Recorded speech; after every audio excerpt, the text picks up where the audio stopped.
मिट्टी खाने की लीला। एक दिन की बात है। गोकुल के आंगन में श्री कृष्ण अपने सखाओं के साथ खेल रहे थे। खेल खेल में उन्होंने मिट्टी उठाकर मुंह में डाल ली। उनके मित्र बालराम सहित अन्य ग्वाल बाल दौड़ते हुए मां यशोदा के पास पहुंचे और बोले, मैया देखो देखो, तुम्हारे लाला ने मिट्टी खा ली है। यशोदा जी पहले तो हौंस दी। उन्होंने सोचा कि ये बालक तो हर रोज कुछ न कुछ कर ही देते हैं, परंतु जब सब ग्वाले एक स्वर में यही कहने लगे तो मैया का मातृत्व जाग उठा।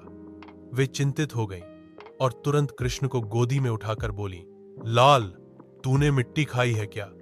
कृष्ण ने भोलेपन से उत्तर दिया, मैया मैंने कुछ नहीं खाया, ये सब झूठ बोलते हैं।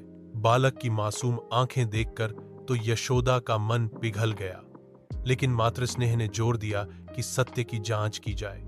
उन्होंने आदेश दिया, तो फिर मुंह खोलकर दिखा दे। ब्राह्मण दर्शन का अद्भुत क्षण अब जो हुआ वह अद्भुत था। जैसे ही नन्हे कृष्ण ने अपना छोटा सा मुख खोला, यशोदा जी स्तब्ध रह गईं। उन्होंने देखा कि उस छोटे से मुख के भीतर पूरा ब्रह्मांड समाया हुआ है। वहां आकाश गंगाएं घूम रही थी, ग्रह नक्षत्र अपनी धुरी पर चल रहे थे, सूर्य, चंद्र और असंख्य तारे चमक रहे थे। चारों समुद्र लहरों से गूंज रहे थे। पर्वत, नदियां, वन, पशु, पक्षी, मनुष्य और देवता सब विद्यमान थे। केवल इतना ही नहीं, यशोदा जी ने स्वयं को भी देखा। अपने गोद में बैठे नंदलाल को देख रही थी।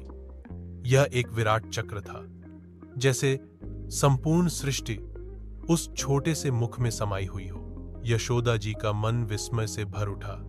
उन्हें ऐसा लगा कि उनका बालक कोई साधारण शिशु नहीं है, बल्कि वही परमात्मा है जिसने इस संपूर्ण ब्रह्मांड को रचा है और जिसका खेल अनंत है।